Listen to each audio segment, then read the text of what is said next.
What does it mean to you as well now that on the last game of your year in 2020, when you'd achieved so much, you scored that winning goal in Fergie time when Sir Alex Ferguson was in the stadium with you?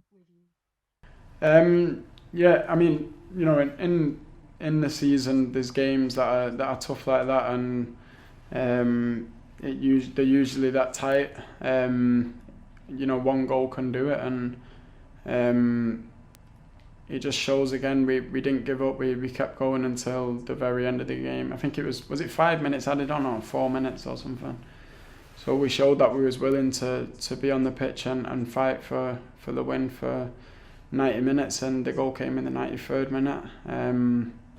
But for us as players, we do that every single week if we have to. So yeah, we have to keep that mentality the same way and be ready to score late goals if we have to. Hopefully we can score them earlier.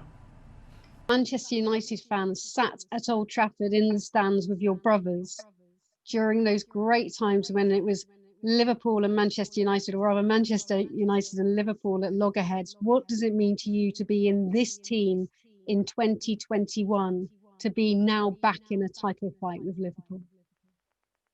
Um, I think it's going to be a good feeling if we manage to win the league, and that's it. If we finish second, if we finish third, it's not going to be a good season for us, and it's not what we set out to try and do in the beginning of the year. So we just take one game at a time. We focus on ourselves. We're a team that's still improving. We're in a good run of form, so we have to just try and keep focusing on ourselves and do the best that we can do. And as long as we do that, that's you walk off the pitch with no regrets.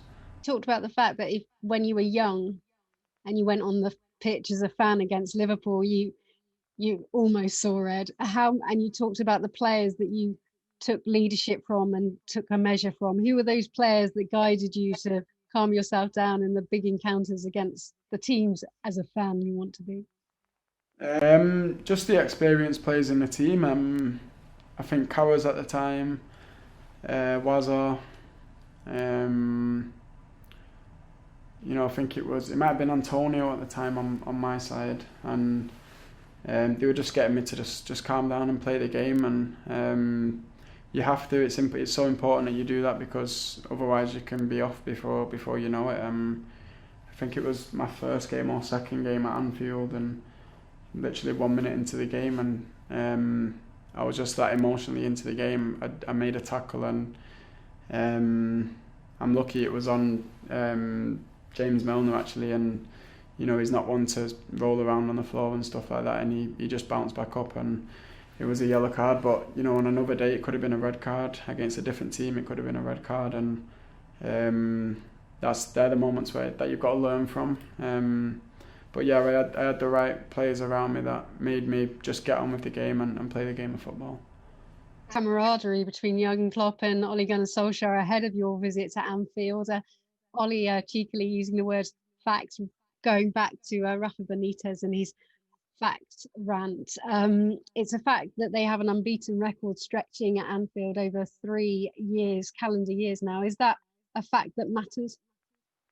Um, I think it's they're hard to beat at home, and for us to beat them, we're going to have to be at our best, and it's as simple as that, really. Nothing changes for us. We try and be at our best for every single game, and we'll approach that game the same way. And if you do that, like I said before, as players, if you give all you can give, and when you come off the pitch, you've left everything out there. There's not much you can be down about. Yeah, you can be upset about the result if it doesn't go your way. But other than that, that you've give yourself the best chance of winning the game, and that's what we'll go there and do. Is there anything sweeter than scoring against Liverpool? For me, no. Liverpool and City, there's no better games as as a kid from Manchester that supports United, there's no bigger games to score goals in. So, it's definitely a game that I'm looking forward to, like the rest of the squad, and hopefully we'll be able to go there and win.